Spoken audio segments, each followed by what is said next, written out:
On a cold Montana morning, a man who had long buried his past finds himself standing at the edge of something he cannot ignore.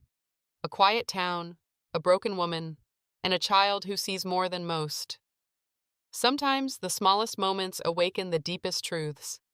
But what happens when a man who swore never to care again is forced to choose between silence and justice? If you believe in stories that touch the soul, don't forget to like, comment, share, and subscribe. Morning came cold to the Montana Territory. Elias Cole was already awake. He was always awake. He stood by the north fence. The wire was tight. The posts were straight. He liked it that way. Things you could fix with your hands made sense. Things you couldn't, well, those you just left alone. His cabin sat quiet behind him. Too quiet. A man living alone for 8 years gets used to the silence. It settles in his bones. Inside, on a high wooden shelf, sat a blue sweater, folded in a wooden box, untouched. He didn't look at it when he walked out. He never did. But he knew exactly where it was. It was supply day. Every 2 weeks, regular as a ticking clock. He saddled his bay gelding and rode into Dust Haven. 4 miles of prairie grass turning gold in the autumn chill. Dust Haven wasn't much. 400 souls, a bank, a mercantile, a whole lot of judgment. He tied his horse outside Hendrick's store, stepped onto the wooden boardwalk. That's when he saw her. Clara Voss. She was pulling a heavy laundry cart. Her back was straight, ramrod straight, the kind of straight that takes a terrible amount of effort. Her daughter, Nora, walked right beside her. 7 years old, quiet, observant. 3 women stood outside the dress shop. They watched Clara pass. They whispered. They didn't bother keeping their voices down. Clara heard them. You could see it in the slight, rigid hitch of her shoulders. But she didn't stop. She didn't look down. Elias watched her. He felt a familiar, uncomfortable pull in his chest. The old instinct. The lawman's urge to step in. He pushed it down, turned away. Caring about folks was a dangerous game. He'd retired from that game a long time ago. He finished his business with Hendricks, paid his tab, walked out with coffee, sugar, and a sack of nails. He was loading the saddlebags when the sound hit him. A gasp, sharp, choked off. Not a scream. Screams were easy to ignore. This was the sound of a child who had cried so much she had simply run out of air. Elias dropped the sack of nails. He moved, the heavy, measured steps of a man who used to carry a federal badge. He rounded the corner into the alley between the dress shop and the feed store. Deke Rollins, Colby's hired muscle. Big, mean, drunk before noon.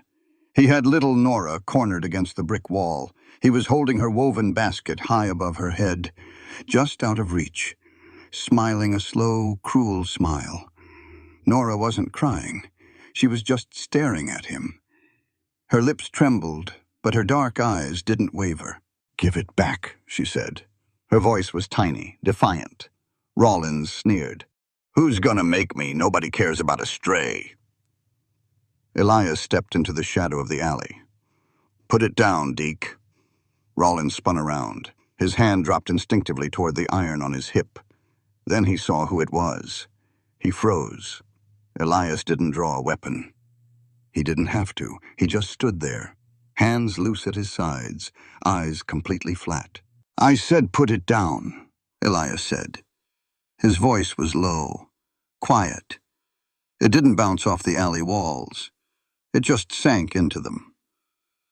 "Just having some fun, Cole," Rollins muttered, taking a half-step back. "Fun." Elias repeated the word like it tasted like ash. He took 1 step forward. Just 1. It was enough. "Let's get something completely straight, Rollins," Elias said, his voice ringing out with absolute, undeniable clarity. "A man's worth isn't measured by how much terror he can strike into a child. You corner her because you think society says she doesn't matter. Because you think the folks in this town won't raise a finger to stop you. But you listen to me, and you listen good. Human dignity is not handed out by a town vote. Every single person breathing on this earth, man, woman, or child, no matter their blood or their bank account, has the absolute unalienable right to walk these streets in safety and peace. Equality isn't a privilege, it is a fundamental human right. You lay a hand on her again, and I'll show you exactly how far I am willing to go to defend that right. Now, hand her the basket. Rollins swallowed hard. The color drained from his face. He tossed the basket at Nora's feet. Without another word, he pushed past Elias and stumbled out into the sun. Elias let out a slow breath. He looked down at the girl. She picked up her basket, dusted it off. Then she looked up at him. "You didn't yell at him," Nora said. Elias blinked. "What?" "Papa said men who don't need to yell are the ones you should trust." Elias didn't know what to say. He hadn't really talked to a child in 8 years. He just stood there, caught off guard by the profound weight of a 7-year-old's gaze. "You knew my papa?" Nora asked. "No," Elias said softly. "I didn't." "That's okay," Nora said. "He said good men are mostly strangers to each other anyway. Because good men don't need to go around proving it." Rapid footsteps pounded on the boardwalk.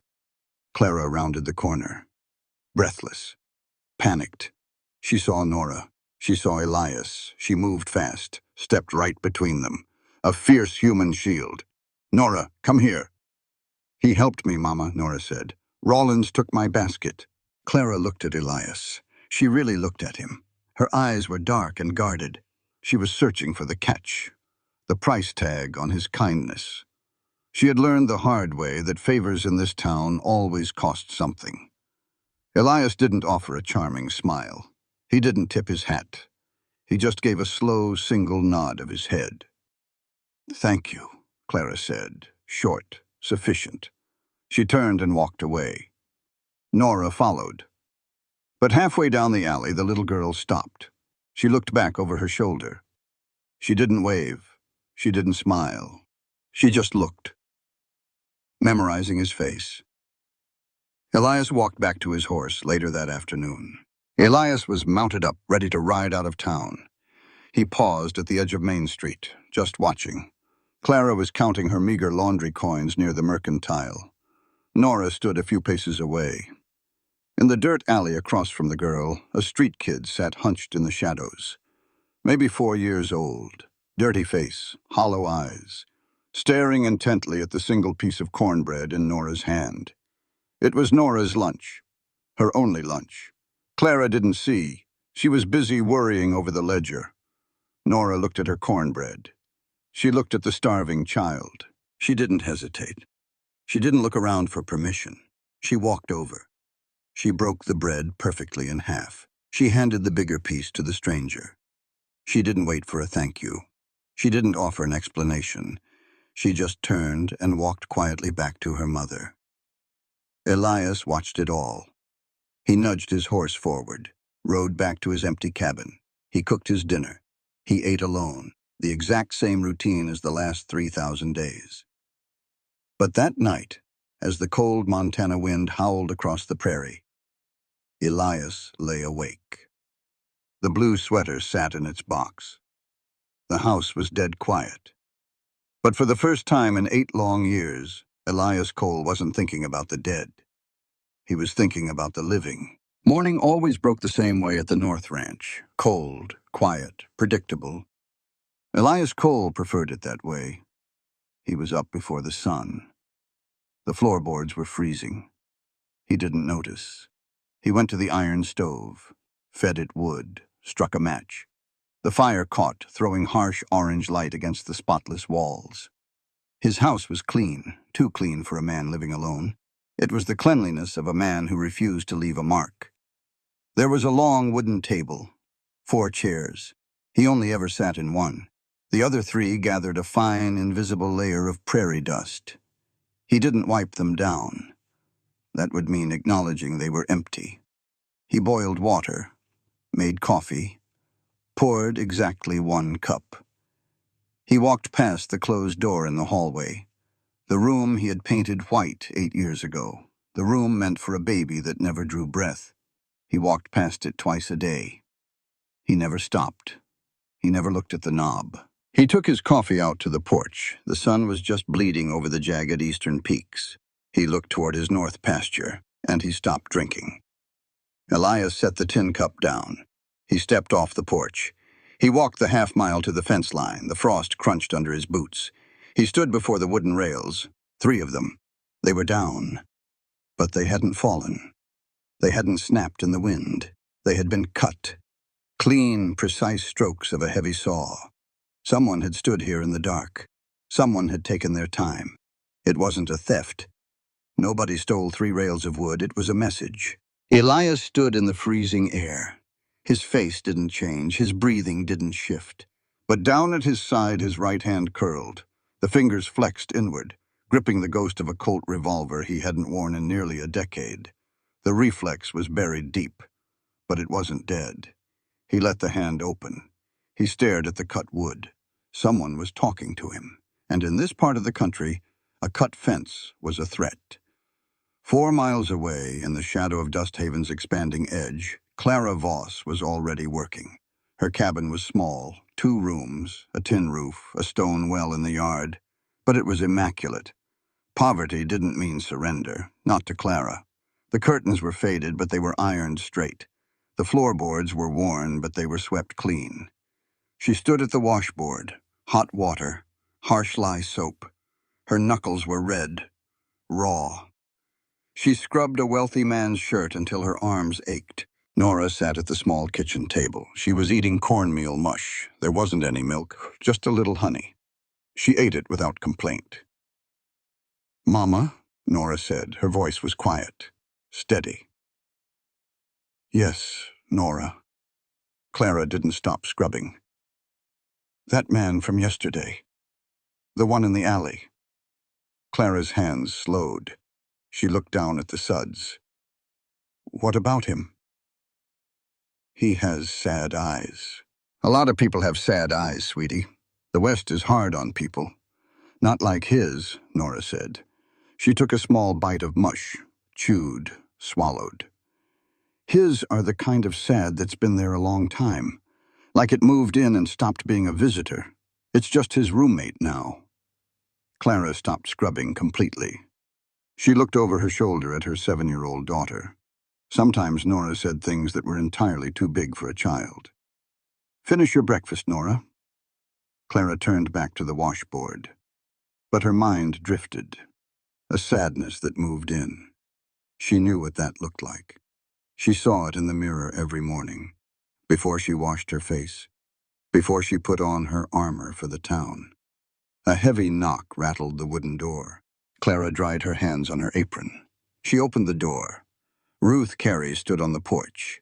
She was 60 years old, black, built like a fortress, and twice as unyielding. She held a cloth bundle in her hands. "Morning, Clara. Brought you some extra sourdough from the boarding house. Cook made too much. Figured the little bird could use it." "Thank you, Ruth." Clara stepped aside. "Come in. The water is hot. I can make tea."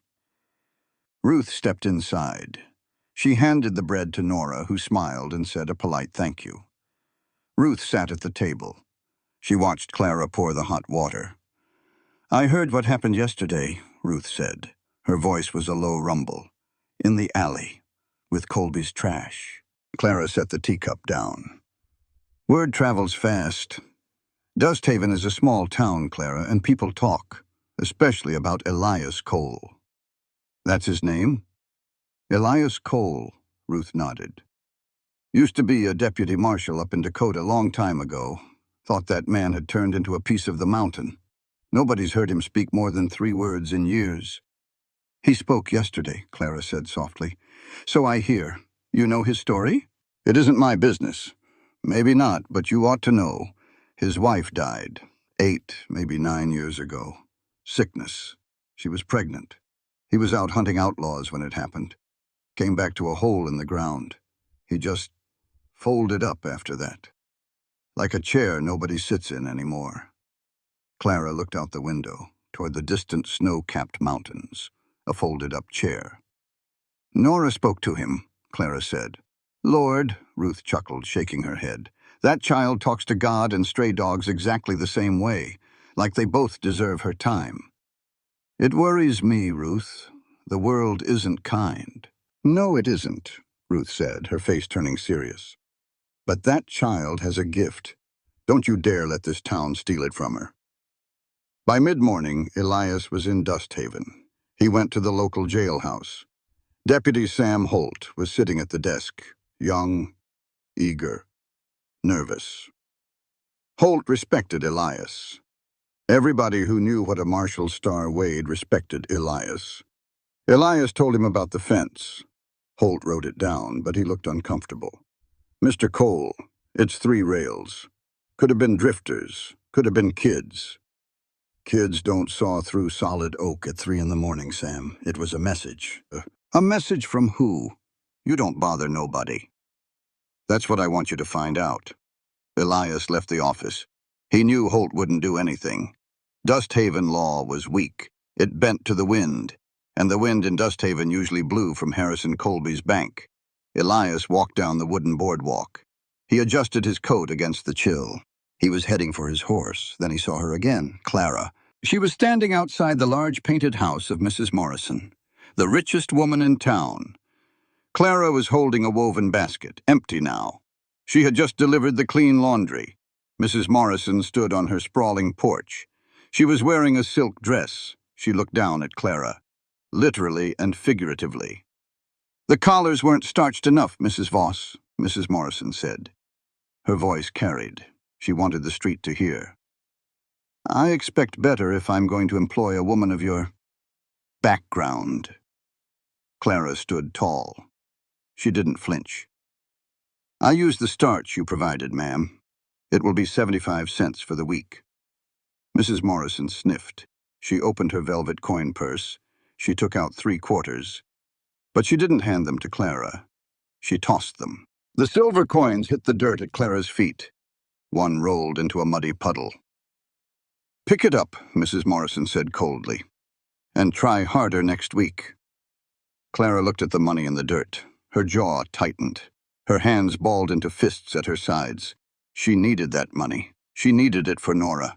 Every fiber of her pride screamed at her to walk away. Every fiber of her mother's heart told her to kneel in the mud. She started to bend down. A heavy boot stepped squarely over the coins. Clara froze. She looked up. Elias Cole was standing there. He didn't look at Clara. He looked up at the porch, at Mrs. Morrison. Elias slowly bent down. He picked up the 3 silver quarters. He wiped the mud off one of them with his thumb. Then he walked up the steps of the porch. Mrs. Morrison took a step back. She looked terrified. Elias Cole was a large man, and up close his eyes were as cold as a frozen lake. Elias stopped right in front of her. He held out his hand. The coins sat in his palm. Take them, Elias said. Excuse me? Mrs. Morrison stammered. I said take them. You dropped them. Trembling, the wealthy woman reached out and took the coins. Elias didn't step back. He pitched his voice loud enough for the entire street to hear. Every passing wagon stopped. Every pedestrian paused. In this country, Mrs. Morrison, Elias said, his voice ringing like a struck anvil, clear and absolute. We just bled through a terrible war to learn one single, undeniable lesson. No human being is property, and no honest labor deserves to be bought with humiliation. You do not get to purchase a person's dignity just because you have silver in your purse. Mrs. Morrison's mouth opened, but no sound came out. Human equality is not a privilege you grant, Elias continued, his words sharp and deliberate. It is a right, endowed by the Creator. A person's worth is not tied to their wealth, their gender, or the blood in their veins. You owe Miss Voss this money for her hard, honest work. And you owe her the basic, fundamental courtesy of handing it to her like a human being. That isn't a favor. That is the baseline of human decency. Now, try it again. He stared at her, unblinking. Mrs. Morrison was shaking. She walked slowly down the steps. She approached Clara. Clara stood tall. Mrs. Morrison held out the coins. She placed them directly into Clara's hand. "Thank you, Mrs. Voss," Mrs. Morrison whispered. She turned and fled into her house. The heavy door slammed shut. The street was dead silent. Elias turned around. He looked at Clara. "You're doing it again," Clara said softly. "Doing what?" "Standing where you're not supposed to be. And doing things you aren't supposed to do." It wasn't a rebuke. It was an observation. Before Elias could answer, the door of Clara's nearby cabin swung open. Nora ran out. She trotted right up to Elias. "Are you going to come inside?" Nora asked, tilting her head. "No," Elias said. "Why not?" "Because I wasn't invited." Nora looked at her mother. She considered the logic. "Mama, can he come in?" "He told that mean lady the truth.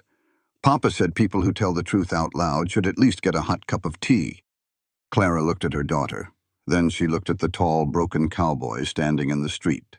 A woman who was used to rejecting the world. A man who was used to being rejected by it, pushed together by a 7-year-old child. "Tea," Clara said after a long moment. "And then you go." 10 minutes later.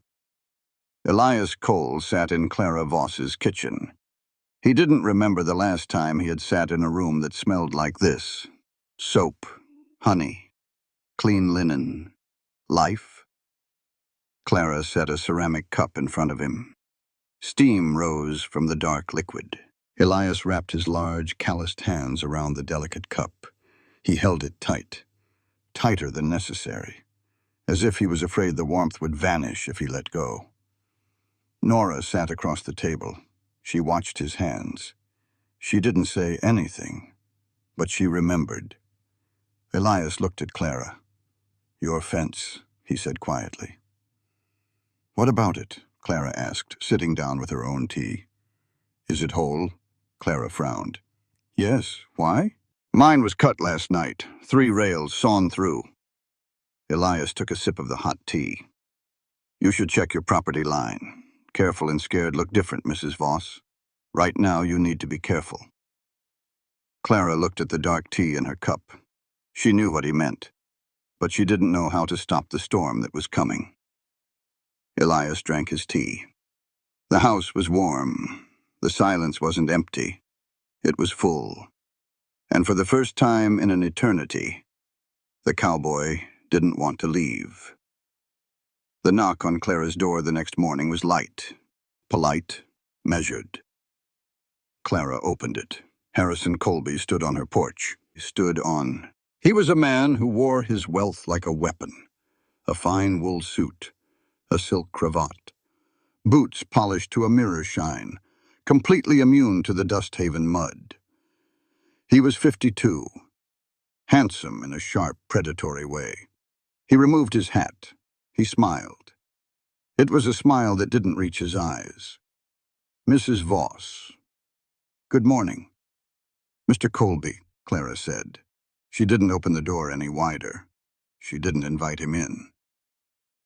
"I apologize for the intrusion," Colby said, his voice smooth as oil. "I represent a consortium of forward-thinking investors. We are looking to consolidate land around the southern ridge for agricultural development. I am prepared to offer you a very generous sum for this 40-acre plot." He named a price. Clara's face remained entirely blank. The number he named wasn't an offer. It was an insult. It was barely enough to buy a wagon, let alone land elsewhere. It was the price you offered someone when you believed they had no power to refuse. "The land belonged to my husband," Clara said. Her voice was steady. "And before that, to the family he bought it from. And now, it belongs to my daughter. It is not for sale." Colby's smile tightened. Just a fraction. "Mrs. Voss, I understand sentiment, I truly do. But progress does not wait for sentiment. A woman alone. A child. This is hard country. The money would give you a fresh start. Somewhere more suited to your unique background." The veiled racism was there. Quiet. Insidious. Clara stood up straighter. Mr. Colby, I understand business, and I understand intimidation. Let us be perfectly clear. My rights to this property are absolute. The law explicitly states that a woman's deed is as valid and binding as any man's. My legal right to stand my ground is not lessened by my lack of a husband, nor is it diminished by the heritage of my mother. We are citizens, and we are staying. Colby stared at her. The polite mask slipped, revealing the cold machinery beneath. The law, Colby mused quietly. The law is a beautiful concept, Mrs. Voss. But the law is enforced by men, and men are pragmatic. I strongly advise you to reconsider, for your daughter's sake. He put his hat back on. He turned and walked away. Clara closed the door. She locked it. She leaned her forehead against the rough wood. Her heart was hammering against her ribs like a trapped bird. She was brave, but she wasn't foolish. She knew Harrison Colby was a man who destroyed things in his way.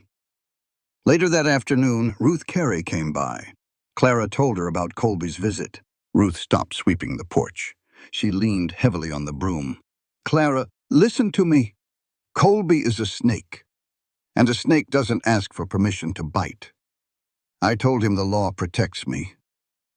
Ruth let out a bitter, humorless laugh. The law, child. Harrison Colby owns the bank. He owns the mercantile. Half the town council owes him money.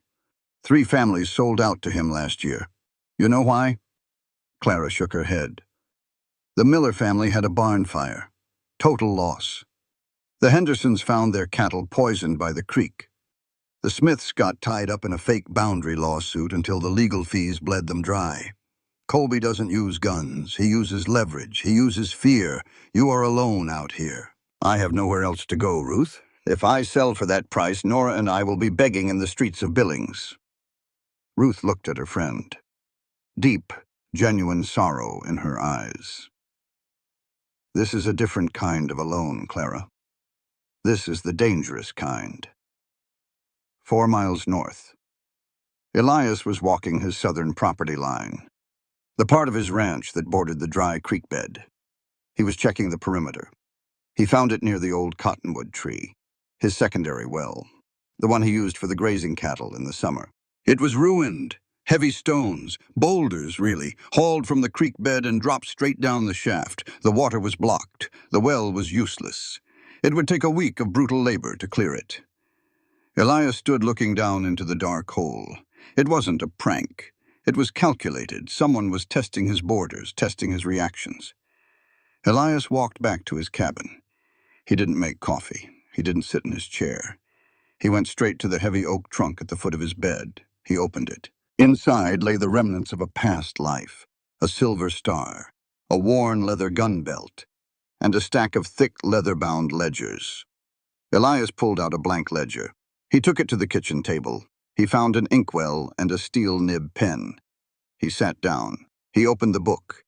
He wrote the date. He wrote the time. He wrote, North fence cut, 3 rails, intentional. He wrote, South well blocked, heavy stone, intentional. This was the reflex of a lawman. You didn't react blindly. You built a case. You documented. Evidence didn't magically appear. You had to trap it in ink. You had to pull the truth into the light. He looked at the open page. He remembered what he had told Clara. Scared and careful looked different. He wasn't scared. He hadn't been scared since the day he buried Margaret. But he realized he hadn't been careful either. He had just been asleep. And now he was awake. That evening, Elias rode into Dusthaven. He went to the Silver Dollar Saloon. He rarely drank, but the saloon was the nervous system of the town. If you wanted to know the pulse, you went to the vein. He ordered a whiskey.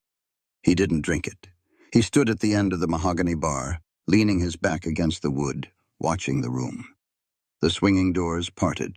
Harrison Colby walked in. 2 large men flanked him. One of them was Deke Rawlins. The noise in the saloon dropped by half. Men looked down at their cards. The bartender hurried over with a clean glass and Colby's private bottle. Colby stood at the bar. He poured a drink. He turned, and his eyes locked directly onto Elias Cole. Colby knew exactly who Elias was. He made it his business to know every landowner within 50 miles. He knew about the badge Elias used to wear. He knew about the grief. Colby left his men at the bar. He walked over to Elias. "Mr. Cole?" Colby said pleasantly. Colby said, "Colby." Elias didn't use a title. "I don't often see you in town. I hear you prefer the quiet of the North Ridge." "Quiet is fine, until people start making noise." Colby smiled. "Progress is noisy, Mr. Cole. The railroad is coming. Dusthaven is growing. I am merely trying to secure a prosperous future for the region, ensuring the land falls into capable hands." Elias looked at him, a dead, flat stare. "Capable? Like Mrs. Voss?" Colby's eyes narrowed slightly. The mention of Clara struck a nerve. "Mrs. Voss is a stubborn woman holding on to a past she doesn't understand. I tried to educate her on the realities of commerce." Elias pushed off the bar. He stood to his full height. He towered over Colby. "Let me educate you on a reality, Colby," Elias said, his voice a low, dangerous rumble. "You think wealth gives you the authority to dictate who gets to participate in society. You think you can bully a widow because you don't view her as an equal. But basic human rights are not commodities to be traded on a ledger. They belong to everyone. And when a man tries to strip those rights from the vulnerable for his own greed, he isn't a businessman. He's a tyrant." Colby's face hardened into a mask of ice. "You speak very grandly for a man who hides on a dead ranch. This town operates on influence, Cole. I suggest you remember that." "I suggest you remember I know how to track a cut fence," Elias said. He walked past Colby, out the swinging doors. When he got home, he opened his ledger. He wrote one name in bold black ink: Harrison Colby. The next morning, just past dawn, Elias was chopping wood beside his cabin. The rhythmic thwack of the axe echoed across the empty plains. He paused to wipe his brow. He looked down the long dirt road that led to town. There was a speck moving toward him. Elias frowned. He rested the axe against the block. He waited. The speck grew. It became a figure, a very small figure. It was Nora. She was walking alone, 4 miles from town, through the wild prairie grass. She wore her faded dress and a heavy wool coat. Her boots were covered in dust. Elias walked out to meet her. He stopped a few feet away. He was utterly stunned. "Does your mother know you're here?" Elias asked. "No," Nora said, breathing hard. Her cheeks were flushed from the cold. "Nora, there are wolves out here, coyotes. You need to go back right now." "I will," Nora said firmly. "After." "After what?" "After you tell me if you know what that man Colby wants from us." Elias stared at her. A 7-year-old child, standing in the middle of nowhere, asking a question that grown men in town were too terrified to whisper. "Where did you hear that name?" Elias asked quietly. "From Mama and Mrs. Ruth's. They stopped talking when I came in the room, but I already heard enough. They were scared." Elias looked at the little girl. She wasn't pleading. She wasn't crying. She was just a child trying to evaluate if the adult standing in front of her was reliable. "Come inside," Elias said softly. "I'll make you some warm milk. And then I'm walking you back." "You don't have to walk me back," Nora said proudly. "I know I don't have to." Nora considered this. She nodded. She followed him into the house. She sat at the empty table, the table for 4. Elias poured milk into a pan and set it on the stove. "Why did you come to me?" Elias asked, keeping his back to her as he stirred the milk. "Because you didn't yell at the bad man in the alley," Nora said simply. "And because Mama looked at you different. She looked at you like you were real. Most people look at us like we are made of glass, like they can see right through us." Elias poured the warm milk into a mug. He set it in front of her. "You aren't glass, Nora. You're real, And your mother is real. I know, Nora said. She took a sip of the milk. Will you help us? Elias looked at the empty chairs. He looked at the closed white door in the hallway. He looked at the ledger sitting on his table. He realized he had already crossed a line he swore he would never cross again. Drink your milk, Elias said. I'll get my horse. He walked the 4 miles back to town with her. He let her ride the massive bay gelding while he walked holding the reins. He didn't talk much. He just listened to her chatter about the grass and the sky and her father. When they reached Clara's cabin, Clara was frantic in the yard. When she saw Nora on the horse, she collapsed to her knees in relief. Elias lifted Nora down. Clara hugged her tightly. Then she looked up at Elias. Elias didn't wait for a thank you. He just looked at the small cabin, at the vulnerable woman, at the child. He knew with terrifying certainty that this was no longer just Colby's business. It was his, and he wasn't going to look away. The morning air was sharp. It tasted like pine and coming snow. Elias Cole rode onto Clara Voss's land just after dawn. He didn't knock on the cabin door. He didn't announce himself. He tied his gelding to a scrub oak. He pulled a heavy canvas bag from his saddle. Hammers, pliers, a spool of barbed wire, iron staples. He walked to the southern edge of her property, where the land dipped toward the creek. He found exactly what he expected. The fence was down. 2 sections, the wire was snipped clean, the posts were kicked over. Colby's men had been busy. Elias didn't swear, he didn't sigh, he just took off his heavy coat. He rolled up his sleeves. The morning was freezing, but the work would bring the heat. He grabbed a shovel. He started digging out the ruined posts. He worked for an hour. Steady, rhythmic. The sound of steel driving into dirt. Then he heard the rustle of dry grass. He didn't stop digging, but he looked up. Clara stood 20 yards away. She had a faded shawl wrapped tight around her shoulders. Her dark hair was pulled back. Her face was guarded. I didn't ask for you to come out here, Clara said. Her voice carried over the wind. Elias drove the shovel into the earth. He leaned on the handle. I know you didn't, he said. Then why are you digging holes on my land? Because Colby's men tore your fence down last night. Same way they cut mine. Only yours is worse. Yours borders the water.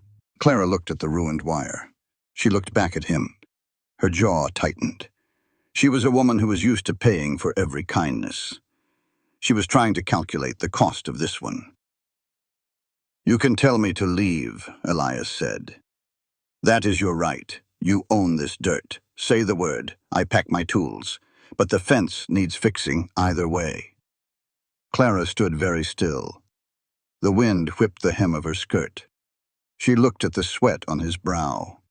She looked at his steady, flat eyes. I'll make coffee, she said. It was the Western way of saying thank you. It was the way you accepted help when you had no money to pay for it. Elias gave a single nod. Clara turned and walked back to the cabin. Elias went back to work. An hour later, Nora came out. She was wearing a wool cap pulled down over her ears. She climbed up onto a section of fence that was still standing. She sat on the top rail, swinging her legs, watching him work. Elias drove a heavy iron staple into a post. The hammer rang out. Papa used to say this land drinks water different from other land, Nora said. Elias paused. He wiped his forehead with the back of his wrist. Your papa was right. Ground like this, grass this green in late October, means there's water underground, deep water. It doesn't dry up in the summer. Is that why Mr. Colby wants it? Elias looked at the little girl. 7 years old, putting the pieces together faster than most grown men. Who told you that? Elias asked. Nobody told me, Nora said, shrugging. I worked it out. Mr. Colby wants something we have. We don't have money, we don't have cows, we just have dirt. So it must be what's under the dirt.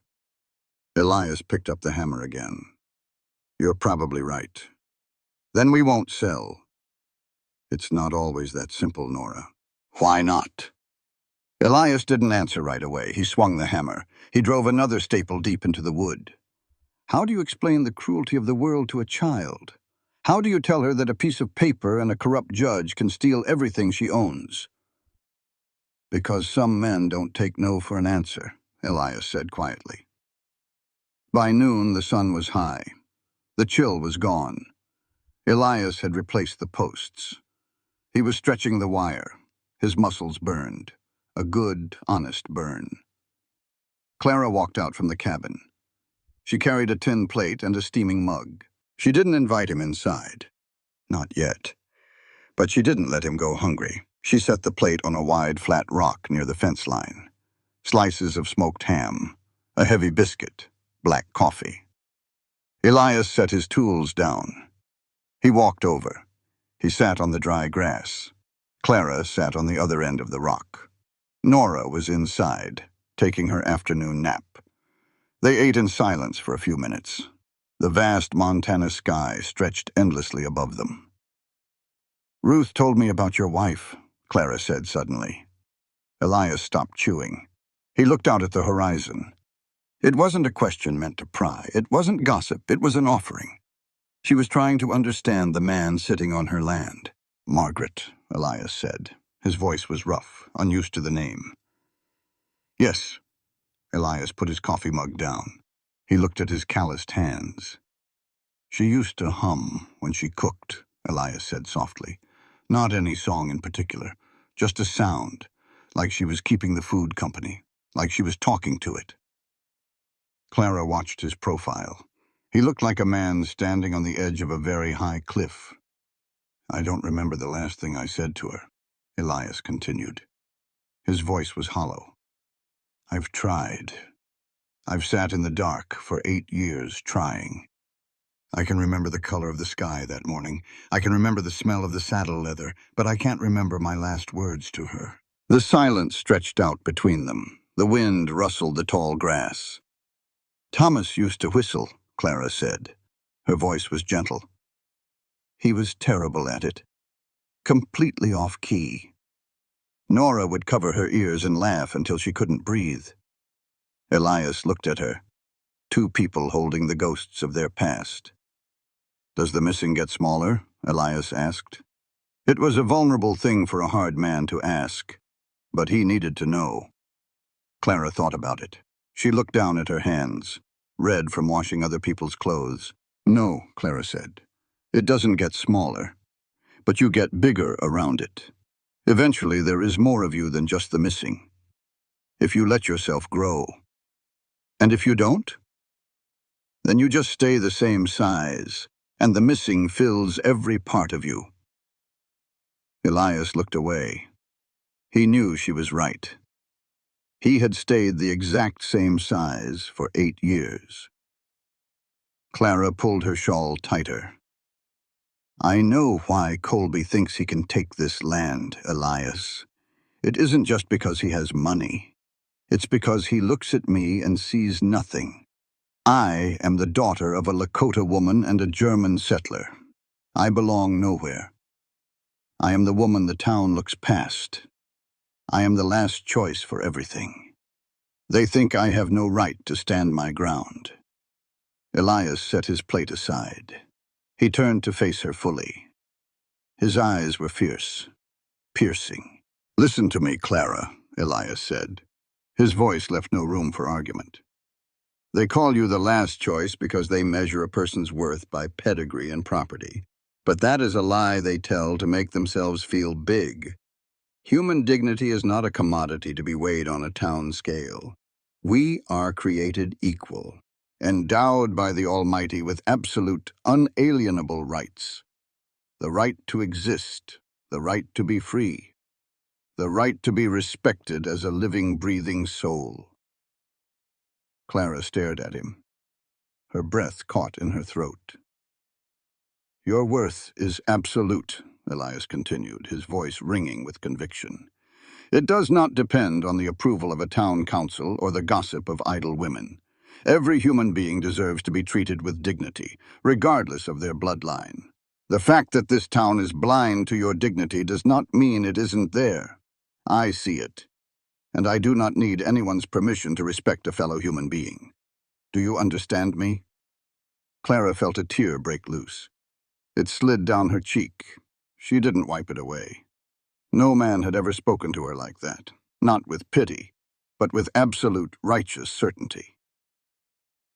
"I understand," Clara whispered. Elias finished the fence just as the sun began to dip behind the mountains. He was gathering his tools. Clara walked out onto the porch. "There's chicken and dumplings on the stove," she said. "If you want it." She wasn't just offering food. She was offering a place at the table. Elias carried his tools to his horse. Then he walked up the steps and into the cabin. It was warm inside. A kerosene lamp burned with a soft yellow glow. The smell of rich broth and dough filled the small space. It smelled like home. Elias sat at the table. Nora sat across from him. Clara served the bowls. Nora watched him eat for a solid minute. Then the questions started. "Do you have a dog, Mr. Cole?" "No." "Have you ever seen a grizzly bear?" "Once, up near the Yellowstone." "Were you scared?" "A little." "Do you have friends, Mr. Cole?" Elias stopped his spoon. He looked at the little girl. "Not many," Elias said. "How many is not many?" "Nora," Clara warned gently from the stove. "It's fine," Elias said. He actually thought about the answer. "2, maybe 1.5. "A half?" Nora wrinkled her nose. "Someone I used to know. A long time ago. I don't know if we're still friends, or if we're just two people who used to be."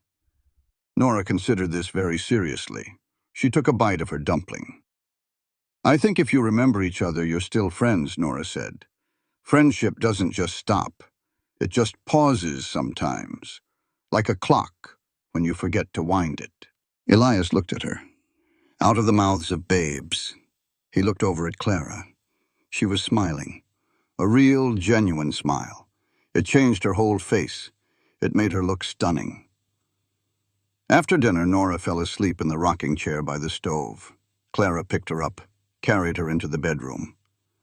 When Clara came back out, Elias was at the wash basin. He had rolled up his sleeves. He was washing the dishes.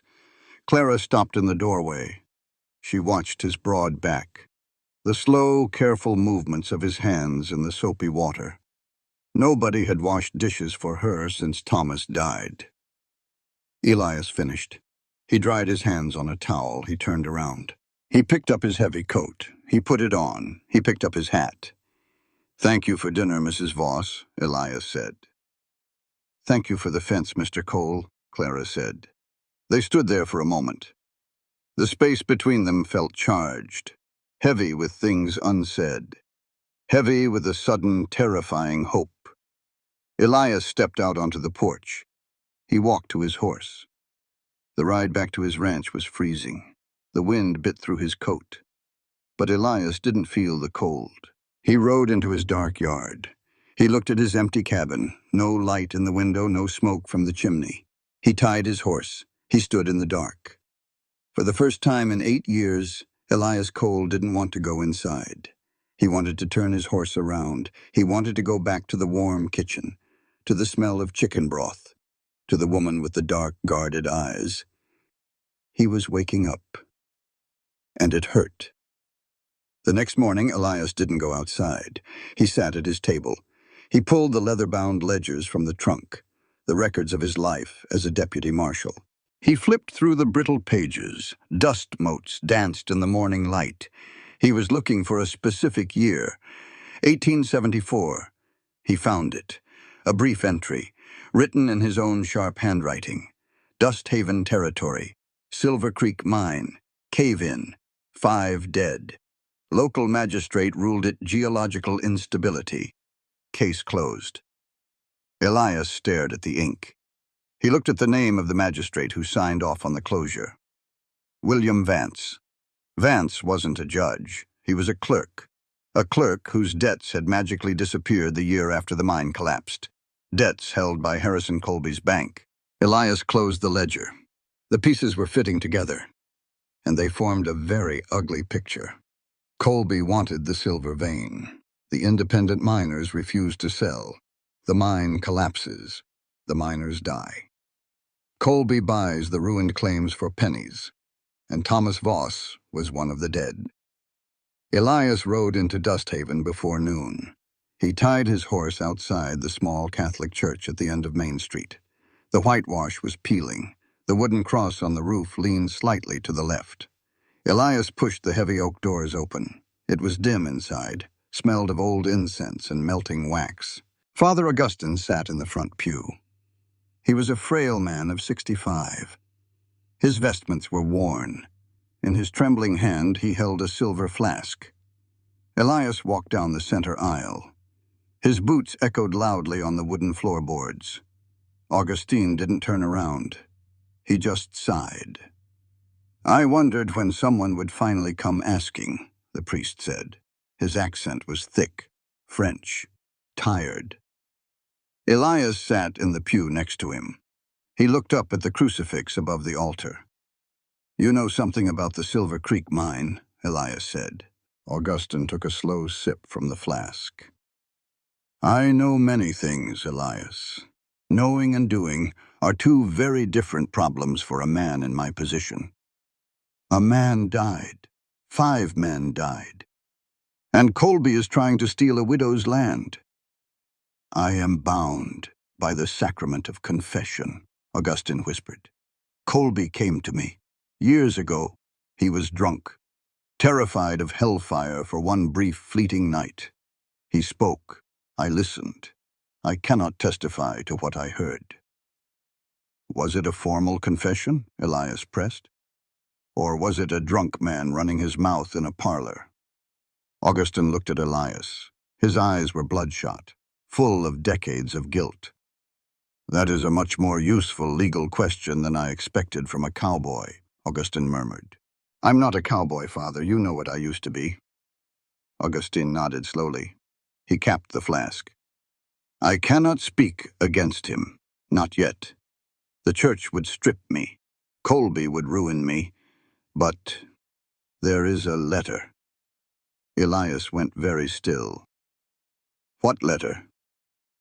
"Thomas Voss was no fool," Augustine said softly. "He knew something was wrong at the mine. He wrote a letter before he went down the shaft on that final morning. He gave it to the foreman to hold. The foreman died of a fever 2 years ago, but his widow still lives on the edge of town, Vera Sloan. She still has it. She has no idea what it says." Elias stood up. He looked down at the broken priest. "Thank you, Father." "Pray for me, Elias," Augustine whispered to the empty church. "Pray I find the courage God expects of me." Elias rode straight to Clara's cabin. He didn't tell her about the letter yet. He needed to secure it first. He didn't want to hand her false hope or false terror. Instead, he went to her woodpile. Winter was coming fast. She didn't have enough cordwood split to last through December. He took off his coat. He grabbed the heavy splitting maul. He set a thick round of pine on the block. Thwack! The wood split clean in half. He tossed the pieces into the growing pile. Nora came out of the cabin. She sat on a large stump a few feet away. She wrapped her arms around her knees. She watched him work. Elias split another log. The physical labor felt good. It kept his mind off the danger closing in around them. "Mr. Cole," Nora said. Elias paused. He rested the maul on the block. "Yes, Nora. Do you think it was an accident you were in the alley that day? Or do you think God planned it?" Elias wiped the sweat from his neck. "I don't know much about God's plans, Nora. I think I was just in the right place at the right time." "Papa said God uses ordinary things," Nora said. "Not big burning bushes. Just a person standing where they are supposed to stand. That is the miracle." Elias didn't say anything. He picked up the maul again. "Mr. Cole, can I tell you something?" Elias stopped. "You can tell me anything you want." Nora looked very serious. Her dark eyes locked onto his. "Mama says the world sorts people out," Nora said, her small voice carrying a heavy weight. "She says the town sorts people into the important ones and the invisible ones, the ones who matter and the ones who don't." Elias frowned. He hated that Clara had to teach her daughter that ugly truth. "But I don't think love works that way," Nora continued. She stood up from the stump. She stood tall, mimicking the straight posture of her mother. "I think love is when you look at an invisible person and you say out loud, 'I see you, and you possess equal value. You deserve to be here just as much as anyone else.' Love is acknowledging someone's human rights when the whole world is trying to take them away. That is how we heal each other. Don't you think?" Elias stared at her. The profound clarity of the child struck him like a physical blow. She wasn't just talking about her mother, she was talking about him. He had been invisible for 8 years, by choice. "I think," Elias said, his voice thick with emotion, "that you are the smartest person in the Montana Territory, Nora Voss." Nora smiled, a bright, missing-tooth smile. "Are you going to stay?" she asked abruptly. "I live 4 miles that way," Elias pointed. "That's not what I asked." Elias looked at the axe. He looked at the cabin. "I don't know," he said honestly. "That's okay," Nora said, "as long as you aren't deciding to go." She skipped back into the house. That evening, Elias was preparing to leave. Clara stood on the porch. The sun was gone. The temperature was dropping rapidly. "Why are you doing this?" Clara asked. She crossed her arms, shivering slightly in the cold air. Elias stopped at the bottom of the steps. "Splitting wood? Fixing fences?" "Helping us," Clara clarified. Her eyes were intense in the shadows. "You don't know us. You have absolutely nothing to gain. Colby has men watching this property. You being here, it makes you a target too. You could just ride away. Why don't you?" Elias stood in the dirt. He looked up at her. "I used to be the kind of man who stepped in," Elias said quietly. "Then Margaret died, and I decided I didn't want to care about anything ever again. I decided that if I didn't love anything, I couldn't lose anything." Clara listened. She understood that kind of fear perfectly. "And now?" she asked softly. "Now," Elias said, "I think I was wrong. The hurt is real. It's terrible. But saying no to everything, hiding away in the dark, that isn't living. That's just a slower way of dying." Clara looked down. "I am not someone a man chooses, Elias. Look at me.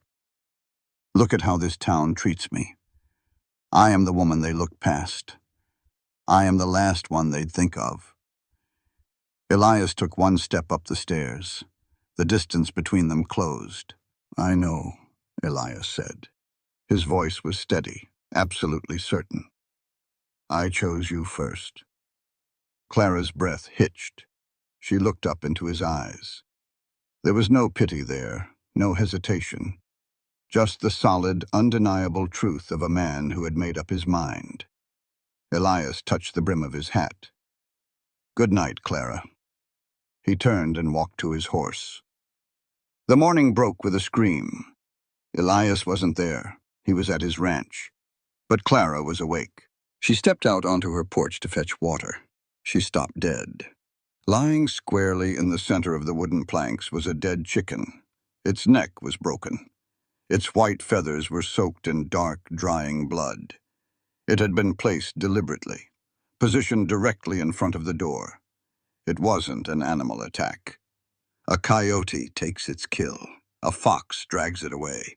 This was put here by human hands. Clara felt a cold dread wash over her, the kind of fear that sinks into the marrow. Colby was done talking. He was showing her that he could reach her door. He could reach her child. She didn't scream. The sound had died in her throat. She walked forward. Her hands didn't shake. She picked the bloody carcass up by the legs. She walked it to the incinerator barrel out back. She went inside. She washed her hands with lye soap until they were raw. Nora walked into the kitchen, rubbing her eyes. "Mama, what is it?" "A fox got one of the hens, sweetie." Clara lied smoothly. Her voice was calm. "Stay inside today." Clara went to the small desk in the corner. She pulled out a piece of paper and a pencil. She wrote 1 sentence. They came to the porch. She folded it. She gave it to a passing rider she paid a nickel to deliver to the North Ranch. An hour later, Elias Cole stood in his cabin. He held the small, folded piece of paper in his hand. He read the 5 words. He didn't panic. He didn't rush. The old, icy calm of the lawman descended over him like a heavy mantle. He walked to the oak trunk. He didn't reach for the journals this time. He reached past the clothes. He grabbed the heavy leather gun belt. He pulled it out. The oiled leather smelled like smoke and memory. In the holster rested a Colt single-action Army revolver. Heavy, cold, deadly. Elias strapped the belt around his waist. He tied the rawhide string around his right thigh. He drew the pistol, checked the cylinder. 6 rounds, full. He slid the gun back into the leather. Next to the belt lay the silver star. U.S. Deputy Marshal. He picked it up. He held it in his palm. He didn't pin it to his chest. He wasn't the law here, not officially, but he was a good man. And a good man owed the world a debt. You couldn't just stand by while wolves circled the innocent. He put the star in his pocket. He grabbed his coat. He walked out the door. He didn't look back at the empty house. He mounted his horse. He turned south toward Dust Haven. He was going to find Vera Sloane.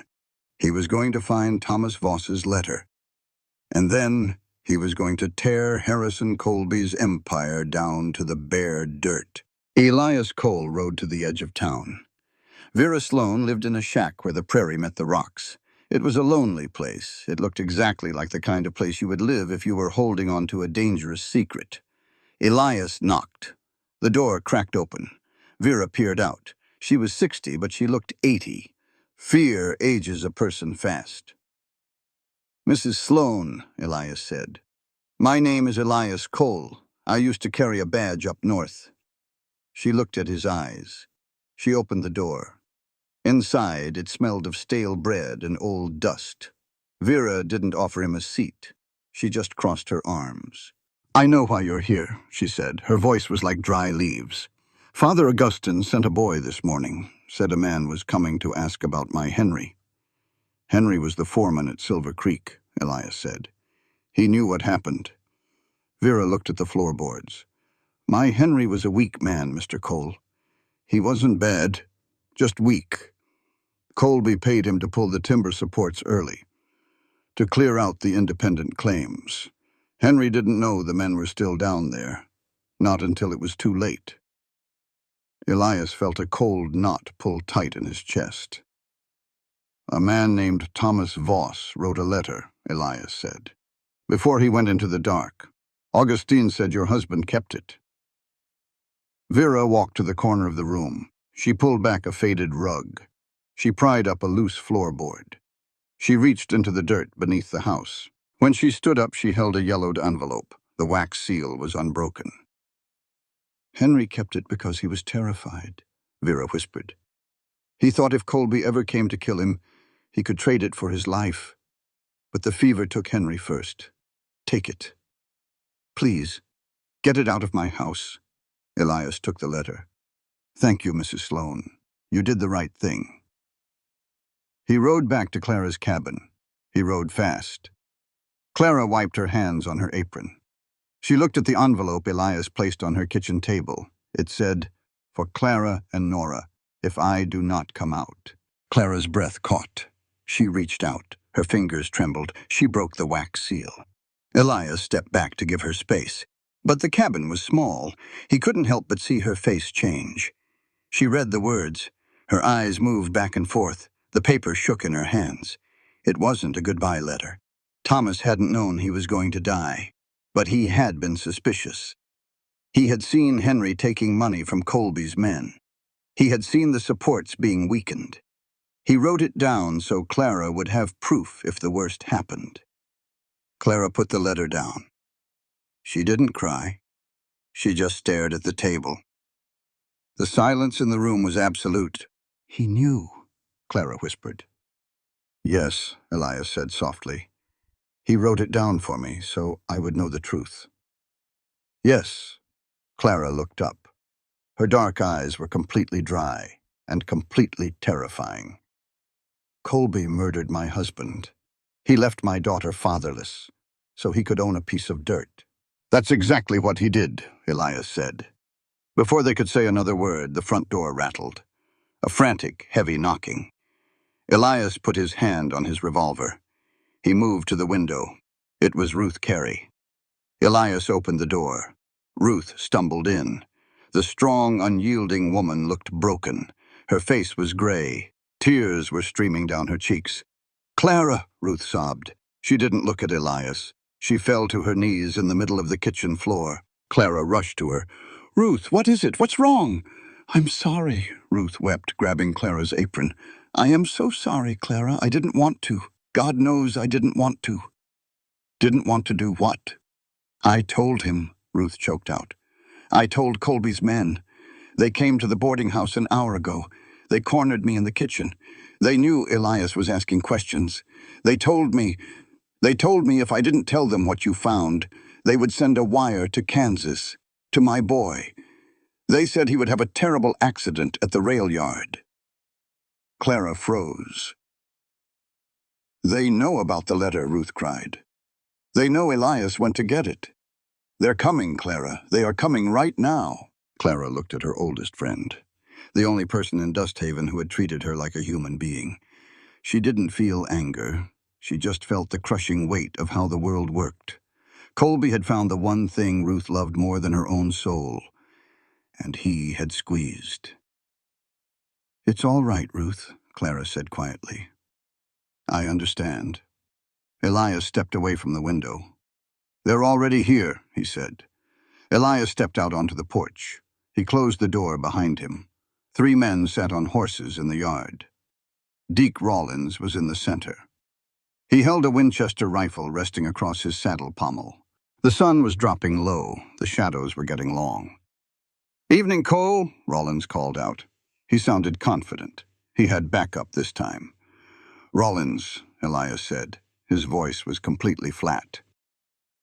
"We hear the widow came into possession of some stolen property," Rawlins said. "A letter. Belongs to the mining company. Mr. Colby wants it back. We have a legal writ to retrieve it." It was a lie. A piece of paper signed by a bought and paid for clerk. Elias stood at the top of the stairs. He didn't draw his gun. He stood tall. His coat blew open in the evening wind, revealing the heavy Colt on his hip. "There is no stolen property in this house," Elias said. "Turn around and ride back to town." Rawlins racked the lever of the Winchester. A sharp, metallic clack. "I'm not asking, Cole. Step aside, or we walk through you. That woman in there has no rights. She's a half-breed squatter. Now move." Elias didn't flinch. He didn't blink. The lawman inside him, dormant for 8 years, woke up completely. It was a cold, terrible awakening. "You listen to me, Rawlins," Elias said. His voice wasn't a shout. It was a command. "And you listen very closely, because I will only explain this once. The law was not created to be a weapon for rich men to bludgeon the poor. It was created to be a shield for the vulnerable." Rawlins sneered, but he didn't move his rifle. He was listening. He couldn't help it. "You stand there and call her a squatter," Elias continued, his words slicing through the cold air. "You try to strip her of her humanity because of her bloodline. But let me state this plainly, so there is no confusion. Human rights are not privileges granted by Harrison Colby. They are unalienable. They belong to every living soul. Every citizen of this territory, regardless of their race, their gender, or the size of their bank account, possesses an absolute right to equal protection under the law." The 2 men next to Rawlins shifted nervously in their saddles. "This home," Elias pointed to the wooden door behind him, "is her sanctuary. It is her property. To cross this threshold with violence, to threaten a mother and a child to steal the truth, is not just a crime. It is a fundamental violation of human dignity. And as a free man, and a former officer of the federal court, I have a moral obligation to stop you. You cross that step, Rawlins, and you are declaring war on the very concept of human rights.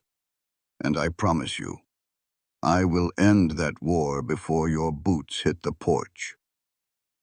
Rollins stared at him. He looked at the gun on Elias's hip. He looked at Elias's eyes. He saw a man who was completely, utterly willing to die for the words he had just spoken. "Bullies don't like to die." Rollins lowered the Winchester. "Colby ain't gonna let this go, Cole," Rollins spat. "You're just one man. You can't stay awake forever." "I don't have to," Elias said. "I just have to stay awake longer than you." Rollins yanked his reins. He turned his horse. The three men rode hard back toward Dusthaven. Elias stood on the porch until they were out of sight. When he went back inside, Clara was standing by the table. Nora was holding her hand. "Are they coming back?" Nora asked. "Yes," Elias said. He didn't lie to children. "Are you going to be here when they do?" she asked. Elias looked at the little girl. He looked at Clara. He looked at the letter on the table. "Yes," Elias said. "I'm not going anywhere." The fire started at 2 in the morning. Elias was sleeping in his boots on Clara's floor. He was a light sleeper. The smell hit him first. Sharp, acrid, smoke. He was on his feet instantly. He grabbed his gun. He threw open the front door. The night sky was glowing orange. Clara's small barn, 50 yards from the cabin, was entirely engulfed in flames. The dry wood popped and hissed. Sparks spiraled up into the black air like angry fireflies. Clara ran out behind him. She was holding her nightgown. Her face was pale in the firelight. "The horse!" Clara screamed. Elias didn't hesitate. He sprinted toward the inferno. The heat hit him like a physical wall. He threw his arm over his face. He kicked the wooden door open. Inside, the smoke was blinding. Clara's old plow horse was rearing up in its stall, screaming in terror. Elias grabbed a feed sack. He dipped it in the water trough. He threw the wet sack over the horse's head to blind it. He grabbed the halter. He pulled with all his strength. He dragged the massive animal out of the burning structure just as the roof beam collapsed behind them in a shower of sparks. Elias let the horse go in the pasture. He fell to his knees, coughing violently. His lungs burned. Clara ran to him. She dropped to the dirt beside him. Her hands were shaking as she touched his soot-stained face. "Are you hurt?" she gasped. "No," Elias rasped. "I'm fine." They stood up. They watched the barn burn to the ground. There was no saving it, no water pump strong enough. They just had to watch it turn to ash. When the flames died down to glowing embers, Elias walked closer to inspect the damage. Nailed to the heavy wooden gatepost, untouched by the fire, was a piece of thick parchment. A heavy iron nail held it in place. Elias pulled it free. He walked back to Clara. He held it up to the light of the dying fire. It was a court summons. "It says you have to appear before the Dusthaven magistrate in 72 hours, Elias read, his voice grim, "to resolve a dispute of land ownership. Failure to appear results in immediate forfeiture of the deed." Clara took the paper. She stared at it. "Colby set the fire," she said. Her voice was numb. "To make sure we were awake to find this. He is doing it. He is going to steal it legally." "He owns the magistrate," Elias said. "It's a rigged court. They'll rule against you the second you walk in the door." Clara looked at the glowing embers of her barn. She looked at her small, dark cabin where her daughter was sleeping. "Then it's over," Clara whispered, the fight finally leaving her shoulders. "I lost." "No," Elias said, "you haven't." An hour later, Clara was inside, sitting by Nora's bed. Elias sat alone on the front porch. The smell of smoke still hung heavy in the air. The stars were cold and distant. He leaned back against the wooden post. He closed his eyes. "Margaret." He spoke her name in his mind. He hadn't done that in a very long time. Usually he just tried to forget, but tonight he needed her. "I don't know what to do, Margaret. I promised myself I would never care again. I promised I wouldn't risk my heart. But there are 2 people inside that house, and if I stay here I can't protect them from a corrupt court. And if I leave—" He stopped. He didn't know how to finish the thought. The cabin door creaked open. Nora stepped out. She was wearing a thick wool blanket wrapped around her shoulders. Her bare feet padded softly on the wooden floorboards. She came over. She sat down right next to him. "You're still here," Nora said. It wasn't a question. "Go back inside, Nora. It's freezing." "I'm not cold," she said. She pulled the blanket tighter. "Are you thinking about going away?" "I'm thinking about a lot of things." Nora looked out at the smoking ruins of the barn. "I think you should stay," Nora said quietly. "Not because we need you to fight the bad men. Mama says we managed before, and we will manage again. But I think you should stay because you need us." Elias looked down at the little girl. "What makes you say that?" "Because," Nora said, "when you eat dinner with us, you look like a person who remembered how to be alive. And when you walk away, you look like a person who forgot again." Elias felt a lump form in his throat. He reached out and gently pulled her blanket up around her ears. "I'll be right back, Nora," Elias whispered. "I promise." He stood up. He walked into the cabin. Clara was sitting at the kitchen table in the dark. Elias lit the kerosene lamp. He sat down across from her. "I need you to listen to me," Elias said. His voice was urgent, focused. Clara looked up. Her eyes were red, but she wasn't crying anymore. "I have a plan," Elias said, "but it requires you to trust me more than you have ever trusted anyone. Tell me." "A local magistrate cannot overrule a federal injunction," Elias explained. "I know a man, Judge Calvin Reed. He's a federal circuit judge. We served together in the Dakota Territory. He is an honest man. He cannot be bought by Harrison Colby. His court is a 3-day ride from here. If I leave right now, I can reach him, present Thomas's letter, and get a federal stay on your land. It will stop Colby cold." Clara stared at him. 3 days' ride. There and back? Yes. "Elias, if you leave, Colby will know. He has men watching the roads. He will know I am alone. He will come for the letter. He will come for me." "I know," Elias said.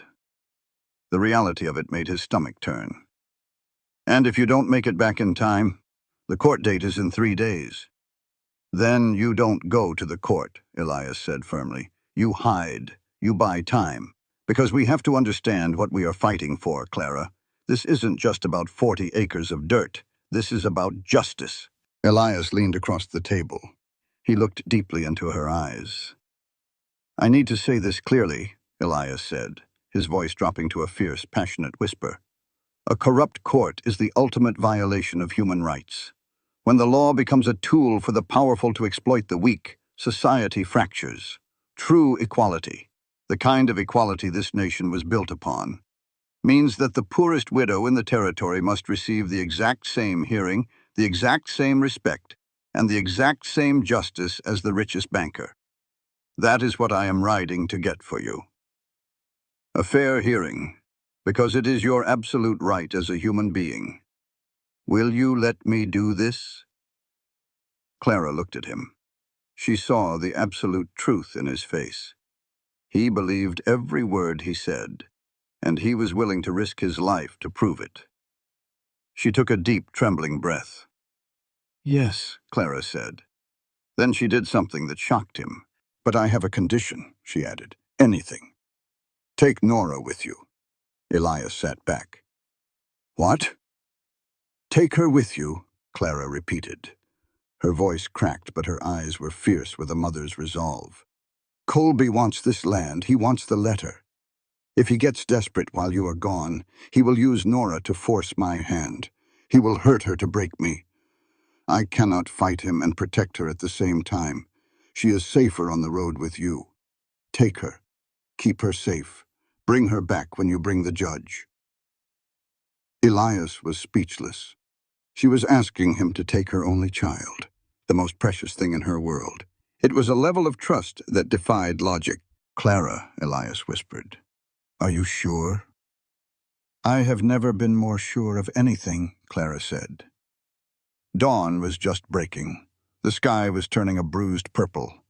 Elias saddled his bay gelding. He packed his saddlebags with provisions. Nora came out onto the porch. She was wearing her heaviest coat. She carried a small canvas sack. Clara knelt down in the dirt. She was exactly at eye level with her daughter.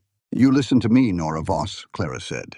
Her voice was steady, but her hands shook as she cupped her daughter's face. "You do exactly what Mr. Cole says. You ride fast. You be brave. And you come home to me." "I will, Mama," Nora said. She wrapped her small arms tightly around Clara's neck. Clara closed her eyes. She buried her face in Nora's shoulder. She breathed in the smell of her child.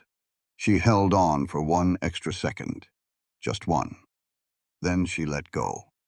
She stood up. Her back was ramrod straight. Elias lifted Nora up into the saddle. He swung up behind her. He looked down at Clara standing alone in the dirt yard, the smoking ruins of the barn behind her. "I will bring her back," Elias said. It was a vow. "I know you will," Clara said. Elias spurred the horse. They rode out of the yard, fast, heading east toward the rising sun. Clara stood in the yard until the dust settled, until she couldn't see them anymore. Then she walked back into her empty cabin. She locked the heavy wooden door. She slid the iron bolt into place. She walked into the center of the kitchen, and for the first time since her husband died 4 years ago, Clara Voss sank to her knees on the floorboards, covered her face with her hands, and wept. She cried because she was terrified. She cried because she was alone.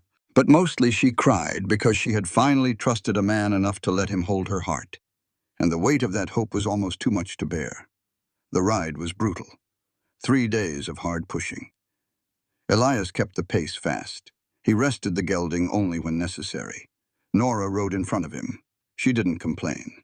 She slept leaning against his chest while the miles of empty, wind-scoured prairie rolled by. They reached the Federal Circuit outpost by noon on the 3rd day. Judge Calvin Reed sat behind a heavy oak desk. He was 65, iron-gray hair, eyes that had seen too much of the worst of men. He and Elias had ridden together in the Dakota Territory, back when the law was just a badge and a prayer. Elias laid the papers on the desk, the cut fence ledger, the fire report, and Thomas Voss's sealed letter. Reed read it all. He took his time. The brass clock on the wall ticked. Nora sat in a leather chair in the corner. Her legs dangled above the floor. She watched the old judge. "Elias," Judge Reed said finally. He took off his spectacles. "This letter alone isn't enough for criminal murder charges. It's a dead man's word. It's supporting evidence, not primary." "I know that, Calvin." Elias leaned his hands on the desk. "But it is enough to stop the land grab. If we bring this before a proper federal proceeding, it forces Colby into the light." "I can issue a federal injunction," Reed said slowly. "I can stay any local court from ruling on the Voss deed. It buys you time. But the bigger charge, the conspiracy, the murder, you need a living witness. You need someone who heard the order." "I have one," Elias said. "Father Augustine. He heard Colby confess." Reed looked at him long and hard. "You are asking a broken alcoholic priest to stand up against the richest man in the county, a man who buys lives for sport." "I'm asking you to give him the legal protection to do it," Elias countered. Reed looked past Elias. He looked at the 7-year-old girl sitting quietly in the corner. "A child shouldn't have to run from her own home," Reed muttered. He reached for his pen. He dipped it in the inkwell. "Let's go to Dust Haven." The 2nd day, Elias was gone. The temperature dropped. Clara was sweeping the porch. She looked up. Harrison Colby was riding into her yard. He wasn't smiling today. He rode a black thoroughbred. He stopped at the edge of the porch, looking down at her from the saddle. "Mrs. Voss," Colby said. His voice was soft, dangerous. "Mr. Colby." Clara gripped the broom handle. "Tomorrow is your court date. I strongly advise you to appear, and to appear without any sudden complications." "I will appear when I choose to appear," Clara said. Colby's eyes scanned the yard. They darted to the empty windows of the cabin. "Your daughter isn't here," Colby noted. The words dropped into the cold air like lead weights. "My daughter is safe," Clara said. She forced her voice to stay perfectly level. "As is everything she carries." Colby's horse sidestepped. The banker tightened his grip on the reins. He didn't know where Nora was. He didn't know where Elias was. He didn't know what Clara knew. And for a man who controlled everything, the unknown was terrifying. "You are playing a very foolish game," Colby said. He spurred his horse and rode away. Clara watched him go. Her knees felt weak, but she didn't fall. It was pitch black when Elias rode back into Dusthaven. The town was asleep. He left Nora with Judge Reed and his 2 armed federal marshals at the edge of town. Elias went straight to the church. The door was unlocked. Inside, a single candle burned on the altar. Father Augustine sat in the front pew. He wasn't drinking. His hands were folded in his lap. Elias sat down next to him. "I've been sitting here for 2 days," the old priest whispered, "asking God what to do, asking him to lift this terrible burden. And did he? God is infuriatingly patient, Elias. He rarely answers quickly. Usually he just waits for us to realize we already know the answer." Elias looked at the flickering candle. "Tomorrow morning, 9 o'clock, the town hall. Colby is going to try to steal her land. We are going to walk in there and stop him. But we need you, Father." "I am old," Augustine said, his voice trembling. "Yes. Colby has friends. Powerful friends." "Yes. I might lose this parish. I might lose my life." "You might," Elias agreed. He didn't sugarcoat it. Augustine turned his head. He looked Elias in the eye. "A man died, Father," Elias said softly. "A mother spent 4 years breaking her back to feed a child. Colby built his bank on their suffering. You have a chance to balance the scales, not by breaking any law of God or man, but by speaking the truth. It is a hard thing." "Let me tell you what is harder," Elias said, his voice firming into a solid, unyielding cadence. "Living with the knowledge that you let the powerful crush the weak because you were afraid. Silence in the face of injustice is complicity, Father. When a society allows its most vulnerable members to be robbed of their dignity and their rights, the whole community is poisoned. It is our moral duty, our human duty, to stand up and say no more. True faith isn't hiding in the dark. It is walking into the light and demanding justice for those who cannot demand it for themselves." Augustine closed his eyes. A single tear escaped, rolling down the deep creases of his weathered face. "I have been a priest for 40 years, Augustine whispered. "I have given so many people permission to do the easy thing. I think it is time I gave myself permission to do the hard one." The Dusthaven town hall was packed. 30 people crammed into the wooden benches. Word had spread. Something was happening with the Voss land. The local magistrate, a sweaty, nervous man named Higgins, sat behind the heavy wooden desk. Colby sat in the front row, legs crossed, looking bored. At 9 o'clock exactly, Clara Voss walked through the double doors. She walked alone. Her head was high. Her dress was faded but perfectly pressed. She walked down the center aisle. She felt the eyes of the town on her, the whispers, the judgment.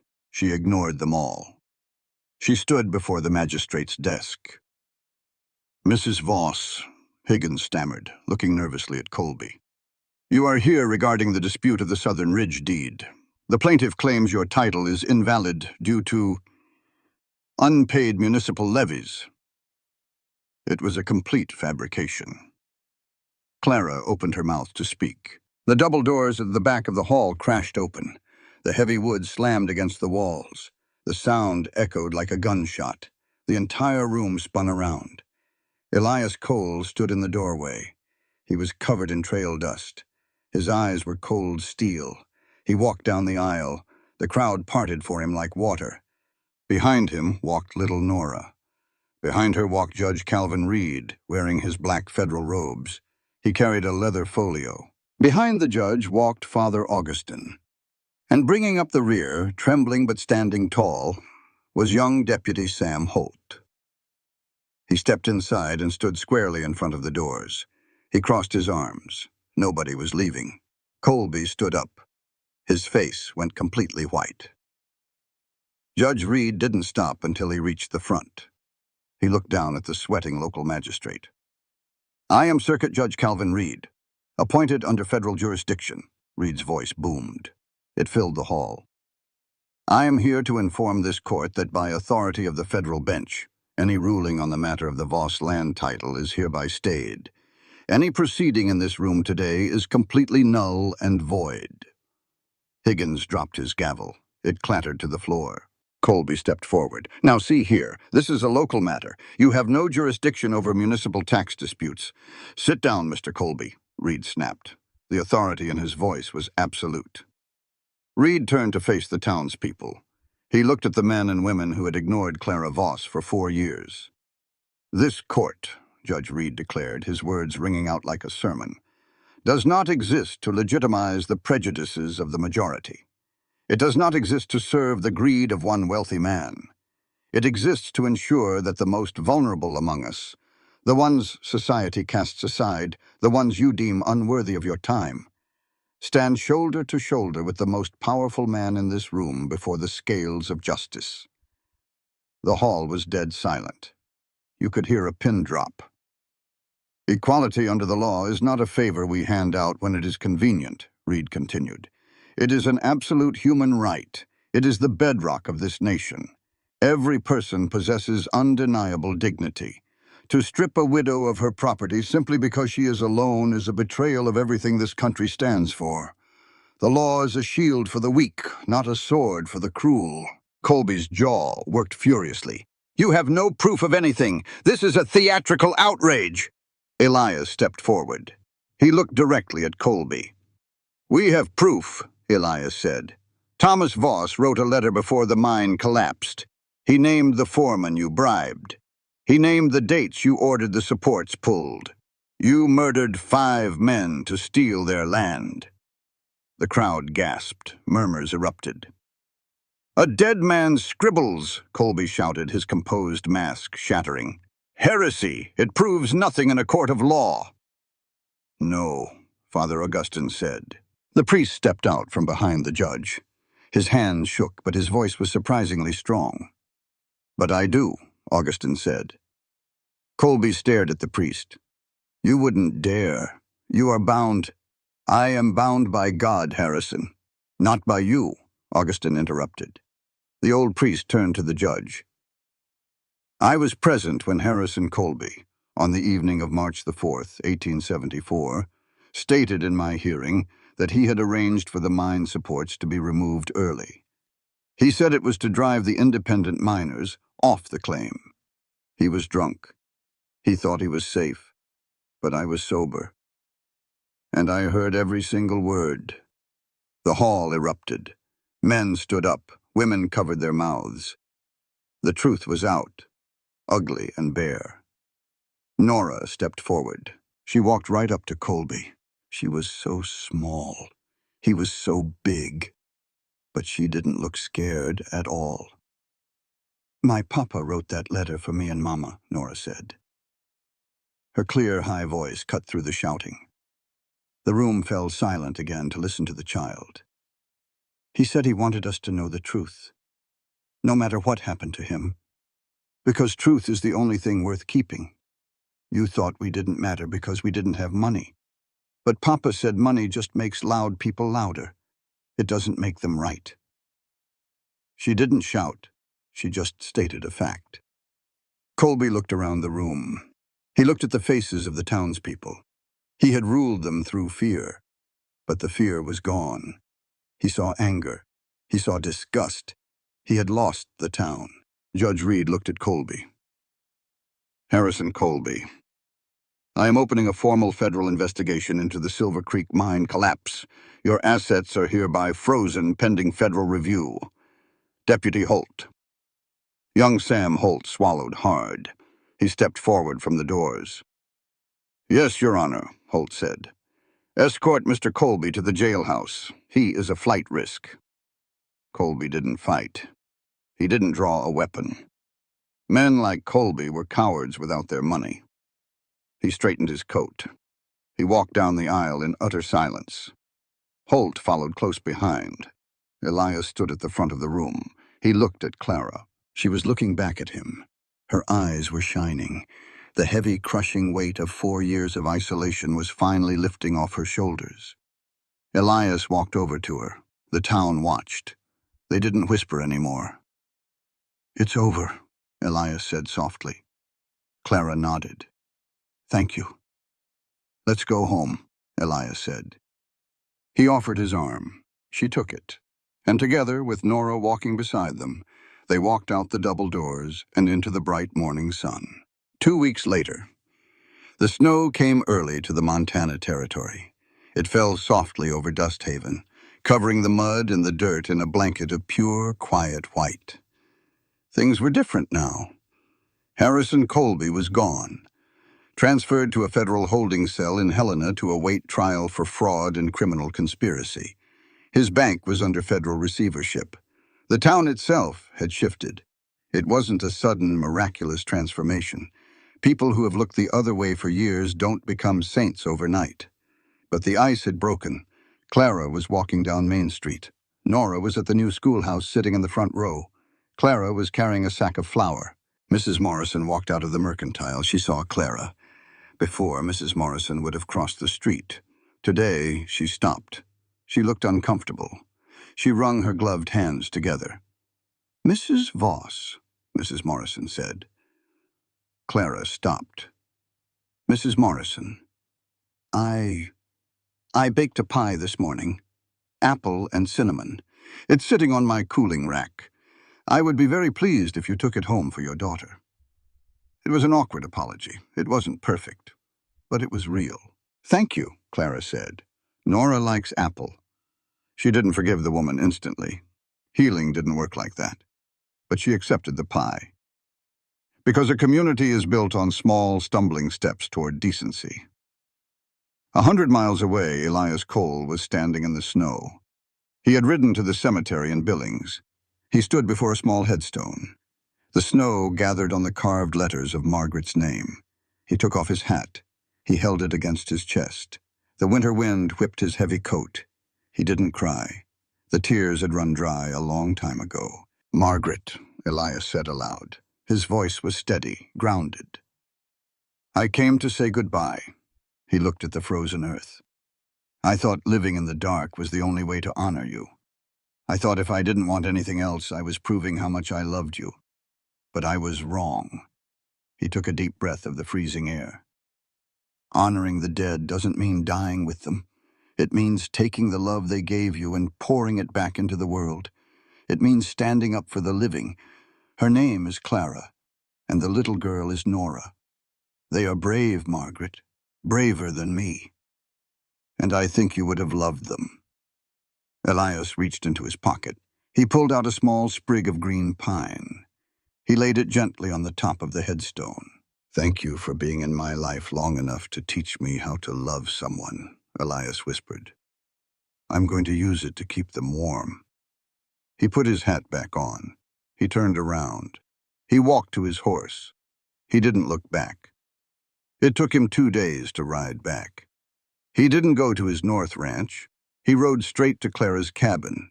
It was evening. The lamp was burning in the window. Smoke curled happily from the stone chimney.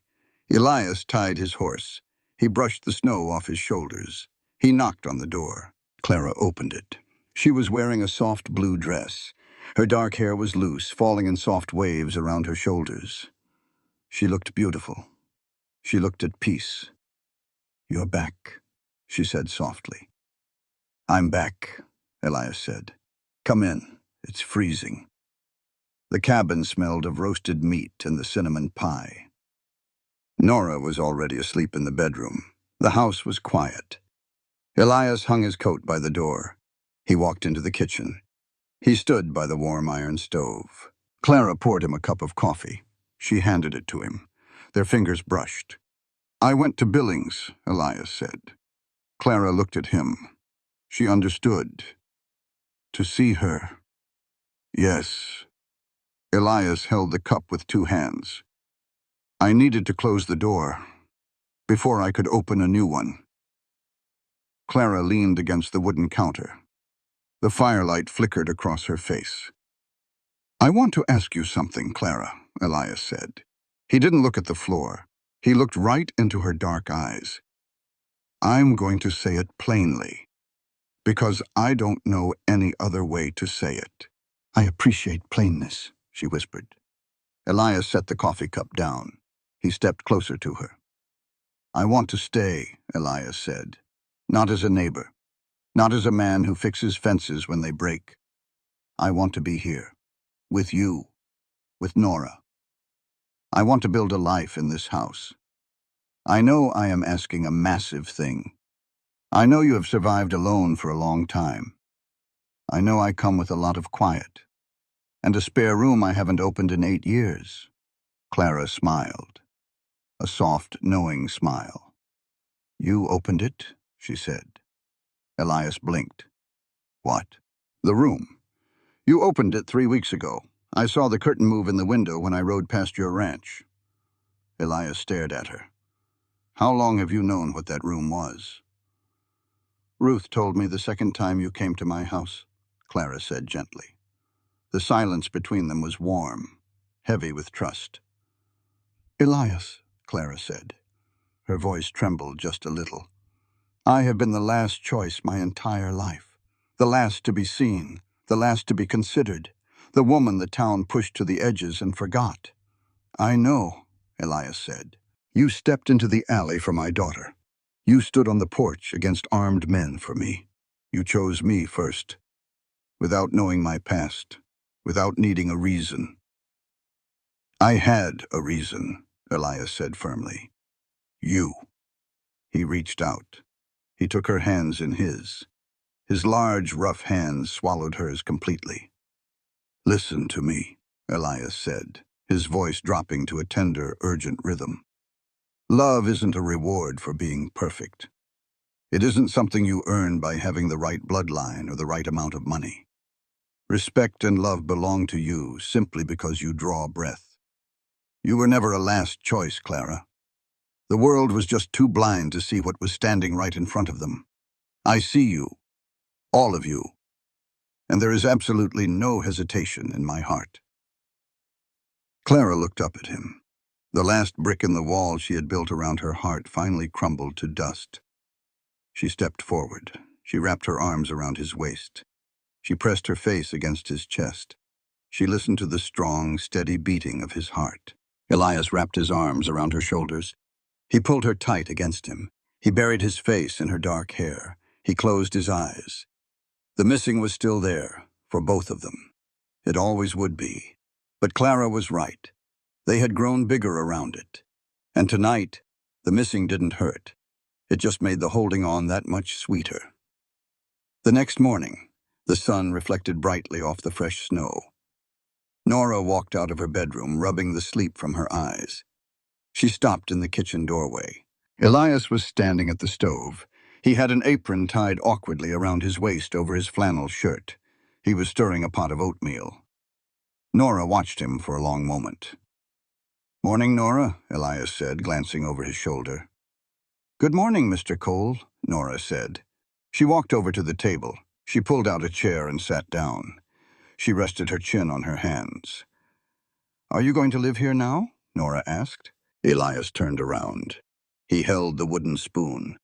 He looked at the little girl who had walked 4 miles in the cold to ask him for help. I'm going to be here every single day, Elias said seriously. That's the plan. Nora thought about this. She looked at the stove. She looked at the apron. Then I think I'm going to stop calling you Mr. Cole, Nora announced. Elias smiled. A real, genuine smile. What are you going to call me? Nora tapped her chin. I haven't decided yet. It's a big decision. Give me a few days to figure it out. Fair enough, Elias said. He turned back to the stove. He scooped a large portion of warm oatmeal into a bowl. He set it down in front of her. Clara walked out of the bedroom. She saw the two of them in the kitchen, the big, broken cowboy and the little girl who saw right through him. Clara didn't say anything. She just leaned against the door frame and smiled. Outside, the wind howled across the Montana prairie. But inside the small cabin, the fire was burning bright. And for the first time in a long time, nobody was cold. 3 years. That is how long it takes for a piece of land to forget a fire. The black scars on the earth fade into the dirt. The new pine boards weather and turn gray in the sun. Eventually, you stop smelling the bitter ash when it rains. Spring came hard and fast in 1881. The snow melted late. The mud was deep enough to swallow a wagon wheel. But the prairie grass came back thicker and greener than it ever had before. Elias and Clara were married in the spring of '79. It wasn't a big affair. It wasn't meant to be. They stood in the small, peeling sanctuary of the Catholic Church. Just Father Augustine, Ruth Carey, and little Nora. Nobody from the high society of Dusthaven was invited, and nobody was missed. They tied the two properties together. Elias's ranch up north and Clara's land on the southern ridge. 80 acres in total. Good, strong grass, the deep, well-pumped, clear, freezing water that tasted like the mountains. Harrison Colby was a ghost, a bad memory fading in the wind. Judge Calvin Reed hadn't let go of the bone. The federal investigation took 6 months. They uncovered the bribes, the forged deeds, the intimidation. The evidence of the mine collapse wasn't enough for a murder rope, but the fraud was enough to strip Colby to the bone.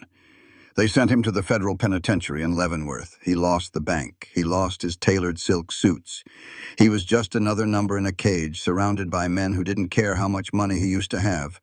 Father Augustine passed away 2 winters ago.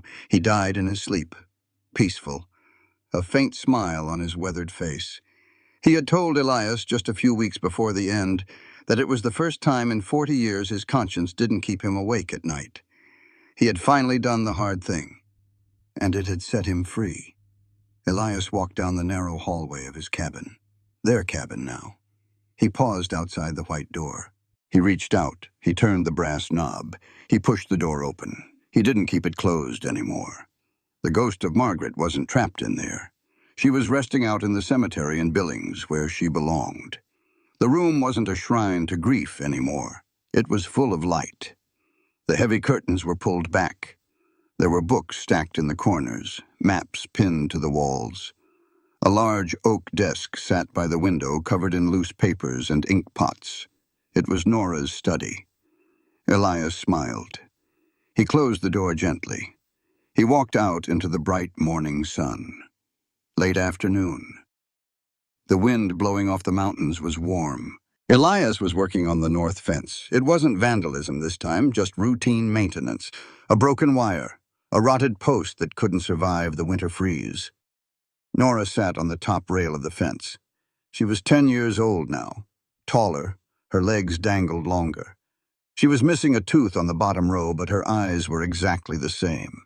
Dark, sharp, seeing right through the center of the world. She kicked her leather boots against the wooden post, a steady, rhythmic thud. "Can I ask you something?" Nora asked. Elias wrapped the heavy barbed wire around the nose of his pliers. He pulled it tight. The wire groaned. "You always ask anyway, Nora." Nora watched his thick, calloused hands work.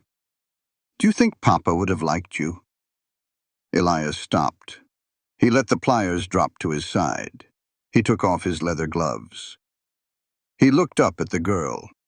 It was a heavy question, the kind of question that deserved a real answer. "I think your papa was a better man than me in a lot of ways," Elias said carefully. "That's not what I asked." Elias thought about it.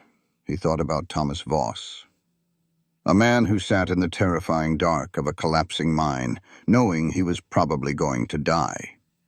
And instead of panicking, he found a piece of paper, and he wrote down the truth to protect the women he loved.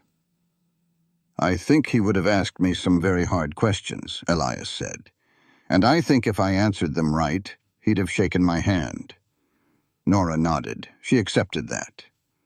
"I've been thinking about something," she said, leaning back on her hands. "What's that?" I think God sent you, but not in a big, loud way, not with lightning or anything, just in a small way, like you were just a man who happened to be walking past an alley when I needed help. But I think that is exactly how God works. He just puts the right person in the right alley and waits to see what they do. Elias picked up his hammer.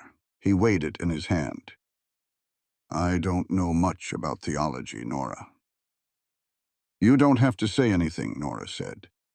I just wanted you to know, because I think you still wonder sometimes if you were really supposed to be here. Elias looked out over the sprawling prairie. The wind pushed the tall grass in massive rolling waves. You were supposed to be here, Nora said. Her voice was completely certain, the unshakable certainty of a child who knows she is loved. Not because it was written in a book somewhere, but because you stayed. Anybody can show up for a minute, but staying is how you make a thing true. Elias swallowed hard. The lump in his throat felt the size of a river stone. He looked at the 10-year-old girl. Thank you, Nora, he said roughly. You're welcome, Elias, she said. She hadn't called him Mr. Cole in 3 years. Evening came slow to the territory. The sky turned bruised purple, then a deep, endless black. The house was quiet. Nora was asleep in her room. Elias and Clara sat on the front porch. A heavy wool quilt was draped over Clara's lap. Elias sat close next to her, their shoulders touched, the heat of her pressed against the chill of the night air. They didn't talk much. They didn't need to fill the air with noise. The silence between them wasn't the heavy, suffocating silence of lonely people. It was the easy, breathing silence of two people who had absolutely nothing left to hide. What are you thinking about? Clara asked.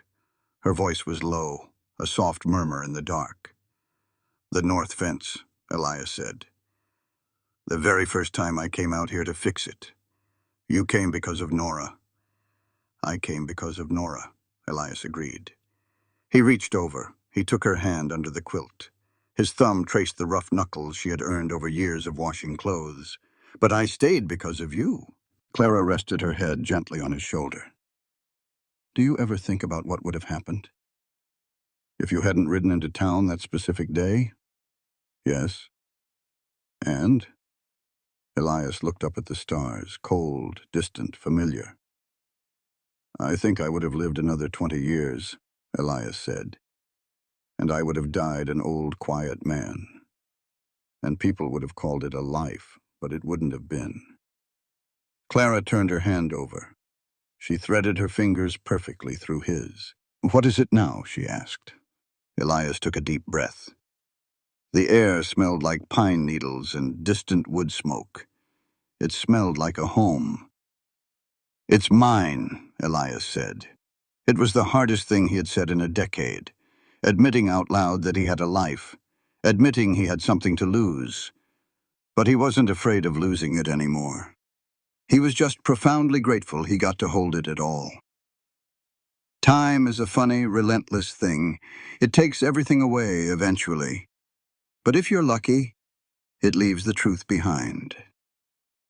Years passed. The world turned over.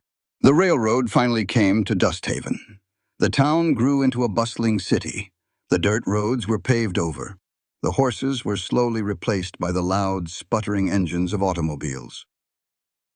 Nora Voss grew up. She didn't stay in Dusthaven. She moved east. She went to college. She became a teacher.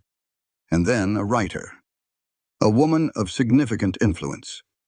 A voice for the people who didn't have one. She sat on the stage of a crowded, ornate lecture hall in Boston. The year was 1895. The room was packed, hundreds of people waiting to hear her speak. A young university student raised his hand from the second row. Miss Voss, the young man asked earnestly, you write so much about equality, about human dignity and the rights of the marginalized. How did a child raised in the wild territories in a town that completely rejected her learn to believe so strongly in the fundamental goodness of humanity? Nora stood up. She walked to the wooden podium. She was a grown woman now, elegant, poised. but her eyes were still exactly the same. Dark, sharp, seeing right through the center of the world. She looked out at the sea of eager faces. "People often ask me that," Nora said. Her voice carried easily to the back of the massive room, clear and resonant. "They think I learned about justice from textbooks, or from politicians making grand speeches in marble buildings. But I didn't.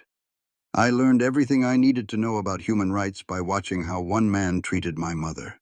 The massive lecture hall was completely, breathlessly silent. "Society told my mother she was invisible," Nora said, her words finding that natural rhythmic cadence. "They looked at her native heritage. They looked at her poverty. And they decided, in their profound ignorance, that she was the very last woman any respectable person would ever walk toward." Nora gripped the polished edges of the podium. "But he chose her first, without a single second of hesitation." She looked directly down at the young student who had asked the question. Her gaze was piercing. "I want to make this perfectly clear to all of you," Nora stated, her voice rising with absolute, uncompromising conviction. "Treating a person with respect when they are wealthy or popular or powerful, that is not morality. That is just good manners. True humanity is tested when you encounter the outcast, the person the world has actively turned its back on." She let the heavy truth of the words hang in the air. "Every single human being possesses an inherent, unalienable dignity. It cannot be bought with gold. It cannot be legislated away by corrupt men. And it certainly cannot be erased by the prejudice of a cowardly crowd. Equality is not a privilege we graciously hand out to those we deem worthy. It is the absolute, non-negotiable baseline of human existence. When you look at someone society has discarded, and you stand up and say out loud, 'You possess equal value, and your human rights are absolute,' that is the very moment you actually understand what justice means." Nora smiled, a soft, distant smile. Remembering a tall, broad-shouldered man with sad eyes and a heavy silver badge hidden in his trunk. "Love is not just a feeling," Nora finished, her voice ringing like a bell. "Love is an action. It is the conscious, deliberate choice to move toward the person who needs you, to step into the alley instead of walking past it, handing someone their dignity, their equal rights, and your unconditional respect when the whole world has turned its back. That is the only kind of humanity that will ever save us." The lecture hall erupted. The applause was deafening. Elias Cole lived to be 79 years old. He never talked much. He never bragged about the outlaws he stopped or the federal badge he used to wear. He was just a quiet man who kept his fences mended and his word unbreakable. But he loved a woman nobody else wanted. He loved her loud in the daylight. He loved her quiet in the dark. He loved her completely, without condition and without end. He chose her first. And in the end, that was the only story that truly mattered. This literary work is intended purely as fiction. Any similarities to real individuals or events are coincidental and arise solely from the nature of storytelling. The author does not claim accuracy regarding real-world details and does not intend to portray real-life circumstances. As the dust settles over the wide Montana plains, what remains is not just the echo of conflict, but the quiet, enduring truth of what it means to be human. This story is not simply about a lone cowboy standing against injustice, nor is it only about a mother fighting to protect her child. It is about the invisible threads that bind people together, threads of dignity, courage, compassion, and the stubborn refusal to let the world define who deserves to matter. Elias Cole believed that shutting himself off from the world would spare him from pain. He chose silence, distance, and solitude as his shield. But life has a way of reminding us that we are not meant to exist in isolation. Through Clara and Nora, he is forced to confront a truth many of us try to avoid, that caring is not weakness, and love is not a liability. In fact, it is the very thing that gives life meaning. The story teaches us that no matter how deeply we are wounded, there is always a path back to connection, to purpose, and to hope, if we are brave enough to take it. Clara Voss represents a different kind of strength. Hers is not loud or aggressive, but steady and unyielding. She stands in a world that constantly tries to diminish her worth, yet she refuses to bow. Her journey reminds us that dignity is not something granted by others.